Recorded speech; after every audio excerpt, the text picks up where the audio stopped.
está dirigiendo su mensaje al corazón de un conjunto de 5 estados industriales donde de las últimas 6 elecciones los demócratas ganaron 27 de 30 veces, y mostrando un gran músculo político en ciertos estados en particular como Pensilvania y Michigan, donde el partido político de Hillary no pierde una presidencial desde el año 1992.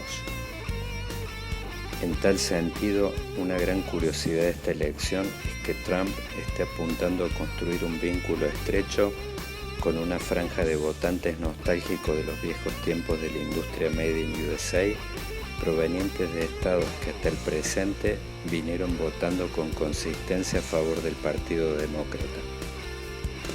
Por ello, después de una parada en la moderna ciudad de Cincinnati, en Ohio, donde es previsible que Hillary haga una buena elección el 8 de noviembre, me dirijo a Allentown, en Pensilvania, a una entrevista con Chris Borick, director del Instituto de Opinión Pública del Muhlenberg College y experto en la política del Medio Oeste, para conversar acerca de la factibilidad de un quiebre histórico de preferencias que podría dejarlo a Trump al borde de la presidencia. La apuesta del candidato republicano debería como mínimo hacerle ganar a Ohio, el estado del cinturón industrial que mayor cantidad de delegados reparte. Iowa sin dudas, más alguno de los otros 3, Wisconsin, Michigan o Pensilvania, donde la apuesta suena aún más arriesgada.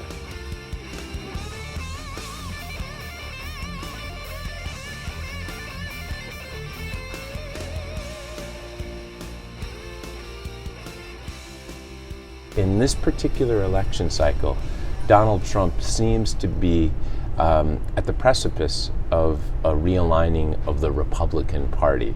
What he's been able to do is to energize portions of the electorate, largely white working class, more male than female, to become excited about his candidacy and de facto about the Republican Party, or at least the Republican nominee.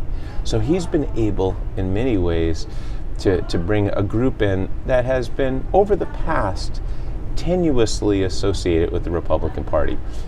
Mostly white working class, traditionally, since the New Deal and Franklin Roosevelt in the United States, have been registered as Democrats, the party of the working class and the white working class, of unions, of organized labor. Over the years, that's become a weaker alliance. During the Reagan years, for example, you heard the term Reagan Democrats. These were white working class Democrats who ended up voting for Reagan, but were still registered as Democrats. Right now, Donald Trump seems to have made incredible inroads into this group, going for these white working class voters who are either nominally Democrat or have just disengaged from the political process because they felt really Democrats or Republicans weren't caring for their needs, and he's been able to attract them as part of this coalition that helped him win the Republican nomination, and at least until this point has made him fairly competitive in the general election in the U.S. The Rust Belt has been strongly Democratic. You look at a place where I am today in Pennsylvania, it hasn't gone Republican since 1988. Some of that is due to demographics and demographic changes. While sure there are still individuals in these states that are white working class, and there's many towns and places across Pennsylvania, Ohio, and Michigan that have white working class, but they've also become diversified, ethnically and racially growing Latino and Hispanic populations. Also, in many places like Pennsylvania, a growth of higher educated, wealthier suburbs, in places like Philadelphia that have become more democratic. So over time, these states have largely, at least since the 1980s, been strong cornerstones of the Democratic coalition for president. What Trump thinks he can do is to activate, energize white working class voters on issues like immigration, trade, cultural issues, to make them say, look, the country's passing you by, it's going in a different direction. We need to return to make America great again. He thinks that message will energize those voters in states like Pennsylvania, Ohio, Michigan, to come out in ways that they haven't come out before and support him. Even though it's a daunting task if there is enough of those folks to offset losses in other demographics like suburban women and Latino and Hispanic communities and African American communities and Asian communities, which are growing population-wise in the United States. So he's taking a risk. It worked for him in the primary. It's a harder path in a general election. Americans like change. They get tired of who's ever the status quo, and we call it, the establishment. And that's even bigger right now, right? There's a lot of concern about Washington being too corrupt, too establishment, too much in the favor of special interest, Wall Street and others.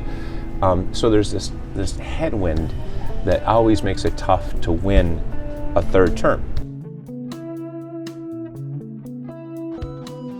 You've heard this already by many Republicans, that their party's been taken over in a hostile takeover by Donald Trump. The Bushes and long-standing Republicans that have been in the traditional policy. Also very classic conservatives, people like Bill Kristol and others, these commentators that have seen Trump move the direction of the party much to more of a kind of isolationist, xenophobic party rather than one that's interested in open trade and smaller government and deregulation. They don't see Trump as really aligned with that. So they'd be a big loser if Trump were to prevail.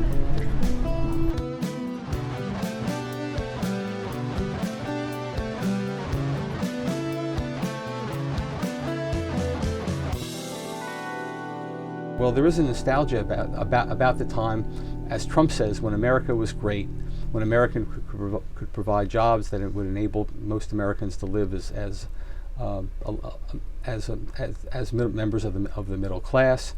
With today's economy, with the rise of the increasing importance of the service sector, and so forth. While there are jobs there, they're not the kinds of jobs that necessarily provide the standard of living and the benefits that people have had in manufacturing. The irony, of course, is that when manufacturing was strong, labor unions were strong. And there seems to be more nostalgia for the manufacturing than for the role of labor unions.